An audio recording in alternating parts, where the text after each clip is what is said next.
Crisis on Infinite Earths is currently 3 episodes into its 5-episode run, but one thing we were introduced to in the first 3 episodes were the Paragons, 7 heroes from across the multiverse who would contribute the most to saving or even restoring the multiverse. These heroes are Barry Allen, aka The Flash, the Paragon of Love, Ryan Choi, who would probably later become the Atom, the Paragon of Humanity, John Jones, aka Martian Manhunter, the Paragon of Honor, Kara Danvers, aka Supergirl, the Paragon of Hope, Clark Kent, aka Superman, the Kingdom Come version, the Paragon of Truth, who was later replaced and rewritten by Lex Luthor, and now he is the Paragon of Truth. But then Kate Kane, aka Batwoman, the Paragon of Courage, and White Canary, or Sarah Lance, aka White Canary, the Paragon of Destiny. These are the 7 heroes who are really the only remaining beings in the whole multiverse as of Part 4, along with the Anti-Monitor and seemingly Oliver Queen. But I think while these Paragons are certainly going to be interesting to see in the next couple parts, I think I probably would have changed a couple things. Maybe make it fit the actual arcs of these characters, the storylines they got before and during the Crisis, but also I think make it more like a Justice League, because while the Crisis and the Arrowverse are not allowed to use the name Justice League, it's very clear that the Paragons are supposed to be kind of like the Justice League of the Arrowverse, just changing the name because they can't use Justice League. So with that in mind, because there's 7 heroes, which is typically what the founding members of the Justice League have, 7 heroes, I wanted to make them look more like a Justice League, but also fit the arcs of the characters from before and during the Crisis. With that in mind, let's begin. Now let's start with the things that I wouldn't change, the heroes that I think still should be Paragons in this version, or my version of what I would have done. So I think that the heroes that I would keep from the 7 that we got are the Flash, Martian Manhunter, Supergirl, and Superman, with Superman quite possibly also being replaced by Lex Luthor. But those 4 are, out of the 7 we got, the most prominent members of the Justice League, especially Flash, Superman, and Martian Manhunter, who are typically 3 founding members of the Justice League. I definitely would keep all 3 of them, along with Supergirl. For the Flash, I mean, he's a founding member of the Justice League in the comics, he's one of the main characters of the Arrowverse, and a main character of his own show, and the Crisis, aside from Oliver Queen, has focused mostly on Barry Allen and that show as a whole. For Martian Manhunter, he was tested by the Monitor. I should mention that Barry Allen was as well, but Martian Manhunter was more recently tested by the Monitor, which directly led into Crisis, so he definitely should have a role as a Paragon. Supergirl is a prominent member of the Justice League, not a founding member, but she certainly is a member, and also she's a member of the Trinity in the Arrowverse, and I definitely think they should be Paragons. And then there's Superman, the leader of the Justice League, one of the founding members, and this version is slightly better, I think, than the Tyler Hoechlin version, so I definitely would include him over the Earth 38 version of Superman, not to mention that it definitely diversifies the universe. I mean, what are the chances that the 7 greatest heroes in the multiverse are all from Earth 1 and Earth 38? And using this version of Superman, who's from Earth 96, diversifies this, like I said, because there's already a character, 2 characters actually, from Earth 38, Supergirl and Martian Manhunter, and while yes, he is replaced by Lex Luthor, who's from Earth 38, that was just because of the direct actions of Lex Luthor, because initially, he was a Paragon. Now for these characters, the Flash, Martian Manhunter, Supergirl, and Superman, what they would be the Paragons of in my version, I would keep the same thing for the Flash, Supergirl, and Superman, love, hope, and truth respectively, but for Martian Manhunter, I would replace it with Justice. So Martian Manhunter is currently the Paragon of Honor, which is fine, but I think I would have replaced that with Justice. Justice, obviously, I mean, it is their connection to Justice League, but also it's like one of the most used words in the entirety of the DC universe, not only with the Justice League, but also with Batman and Superman. And for Martian Manhunter here, he is currently a superhero and the leader, or he was the leader of the DEO, but also he used to be a police officer on Mars, so I definitely think Justice would fit him very, very well. And I wanted one of them to be the Paragon of Justice, because it's such a DC word and it fits this team because this is essentially the Justice League. So those are the 4 Paragons that I would keep. So that does mean I would replace Ryan Choi, Batwoman, and White Canary with 3 others. The reason I'm replacing them as Paragons here is actually for a couple of reasons. For one, I think that in the Arrowverse, at least for Batwoman and Ryan Choi, it just doesn't really narratively work as well for them to be as prominent as they are in the Crisis. For Batwoman, it's very similar to like Captain Marvel in the Marvel Cinematic Universe, a hero who came in right before the Endgame, but then in Endgame itself didn't really have a very big role, because it's after that where she's going to have a bigger role, and I think Batwoman should have been similar. She debuts really really close before the end game or the crisis, and I don't think she should have had as big a role in the actual crisis, and I don't think she should have been a Paragon, especially since she's she's a rookie and a newbie to the superhero life, and I just don't think that being a Paragon would fit her at this point. Ryan Choi is also similar. It's a little weird they introduced a completely new character as a Paragon who's not even a superhero yet, and while I do like the idea, I like the fact that they introduced him, I don't think he necessarily should have been a Paragon. For White Canary, this is only because she doesn't really fit the Justice League very well, as she's not a member of the Justice League in the comics. In fact, she's a completely original character,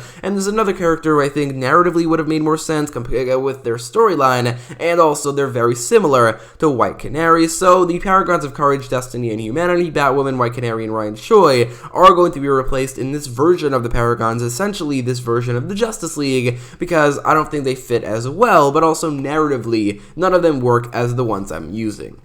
So first of all, replacing White Canary not as the Paragon of Destiny, but just like, because they're very similar, is Laura Lance, aka the Black Canary, a character I think makes more sense than almost anybody to be an actual Paragon, considering her storyline. In Arrow Season 8, Laurel completed her redemption arc, becoming a hero, becoming Black Canary, and a hero in Starling City on Earth 2. However, in the very first episode of Arrow Season 8, when Oliver visited Earth 2, the universe ended up being destroyed, which we later learned was a test run by the antimatter cannon, being used by the Anti-Monitor. But with her universe being destroyed, she had the story arc of living with that and reacting to that, which I thought was great. Not to mention that she is basically the perfect version of Black Canary, certainly the best version of Black Canary we've seen in the Arrowverse. Regardless of that, however, regardless of all those things wouldn't mean she would be a Paragon. What does is that she was tested by the Monitor. In Arrow Season 8, after her universe was destroyed, a couple weeks later, the Monitor approached her and saying that if she betrayed Oliver, he would restore her universe. Laurel later chose to not betray Oliver, it ended up being the test that the Monitor gave her, which she passed, and the Monitor even rewarded her for this, giving her a final goodbye with her father, Quentin Lance, or the Earth 1 version of her father. Now, the fact that she was tested by the Monitor and she did not even appear in the crisis, let alone as a Paragon, I think was really, really weird narratively.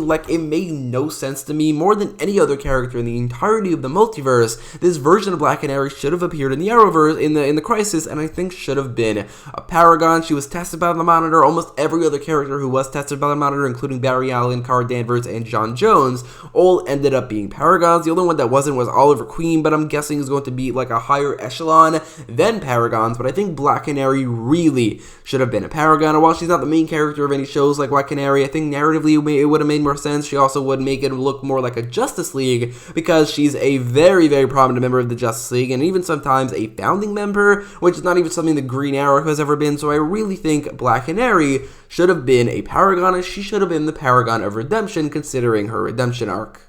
Effectively replacing Ryan Choi, I think should have been John Diggle. John Diggle, this is another character from Arrow, which there were no Paragons from Arrow at all, which I really think there should have been. It's the first show in the Arrowverse, and I do think Oliver will end up being, like I said, a higher echelon than Paragons. I do think that there should have been maybe other characters from Arrow, including Black Canary and John Diggle. John Diggle didn't technically have any crisis set up, and he wasn't tested by the Monitor, so I do think it's certainly excusable for him to not be a Paragon. In fact, I'm perfectly okay with him not being, but he did have some setup before the crisis that wasn't technically about the crisis, but was about the character. I think would have been perfectly paid off with the Paragon storyline, but also it would have made it look more like a Justice League, and I'm of course talking about the Green Lantern setup. So John has been set up to become a Green Lantern ever since the Elseworlds crossover with the mention of his Earth 90 counterpart, the same crossover where the crisis setup also officially began. There was then the introduction of his stepfather, Roy Stewart, and his costume now in Season 8 of Arrow, which is very inspired by Green Lantern. All of this setup for him becoming a Green Lantern really makes me think that he should have been a Paragon, as the Green Lantern, he would certainly fit with this Justice League they have there, and he would easily be the Paragon of Will. He could be the Paragon of Courage like Batwoman is. However, I think that even though obviously the Green Lanterns are very known for overcoming fears, so they're courageous, I mean, Will is right there, so why not just use that? But I think Green Lantern or John Diggle, maybe even John Stewart if he changed his name, certainly should have been a Paragon in this crossover. And while, unlike Black Canary, I'm not angry that he isn't, I think that he definitely could have been. So effectively replacing Batwoman for the sake of this video is not the Paragon of Courage, but instead the Paragon of Vengeance, and that would be Bruce Wayne, aka Batman. Now I know I said that introducing a new character, Ryan Choi, and that character becoming a Paragon is a little bit unusual, but I think it is different for Batman, not only because he is Batman, and he's not just Ryan Choi, he's Batman, certainly eligible for like a Paragon, one of the best heroes in the whole multiverse, but also as a character he's been looming over the Arrowverse for a very long time. He did kind of appear technically during Batwoman Season 1, Episode 1 in a flashback, so it's not exactly the same thing, but I do think Batman should have appeared and debuted in this crossover, like officially with an actor, not Kevin Conroy, but a younger actor who is more like the prime age version of Batman in this crossover, which I think would have been awesome, but he certainly should have been a Paragon. Not only does this fit the Justice League that I'm making here, but also Batwoman being a Paragon just kind of goes against the whole premise of the TV show of a Batwoman living up to Batman. Now, it's basically confirmed that she's better than Batman, because Batman's not a Paragon while she is, so I definitely think that Batwoman should not have been a Paragon at all. It's like Captain Marvel having a huge role in Endgame, it just doesn't make any sense, so I do think she should not have been a Paragon, while Batman should have, and he should have debuted in this crossover. So there's still one more character that I've yet to classify, and that's Oliver Queen, aka the Green Arrow, currently one of the only 9 beings in the multiverse with the Paragons, the Anti-Monitor, and himself who are alive, and he definitely, I think, will end up being a Paragon. He's probably going to be an upper echelon of Paragon, as I've been mentioning in this video, and I'm guessing he's going to be the Paragon of Sacrifice, which would fit the most because he's been sacrificing his life, and he did sacrifice his life already for the Crisis, for the multiverse, and he'll probably do it again. So this is what I think the Justice League, or really the Paragons, should have looked like. The 7 characters plus the upper echelon Oliver. You have Green Arrow, the Flash, Green Lantern, Russian Manhunter, Supergirl, Superman, Batman, and Black Canary, which I think is such a perfect Justice League. Honestly, literally just replace Supergirl with Wonder Woman, and that's a perfect Justice League, even in the comics, and I literally wouldn't change a single thing. I think that the fact that we have that on the CW and Crisis on Infinite Earths, like, we don't have all of it. Like, Batman barely appears, Black Canary wasn't in the Crisis, John isn't a Green Lantern yet, but the fact that we're so close to that is absolutely amazing, and imagine what they could do with something like this, with a high budget on the big screen. But anyway, I think that this is what the Justice League should have looked like, or at least the Paragons, but let me know your thoughts in the comments down below, and if you like this video, make sure to leave a like, share, and subscribe, and thanks for watching.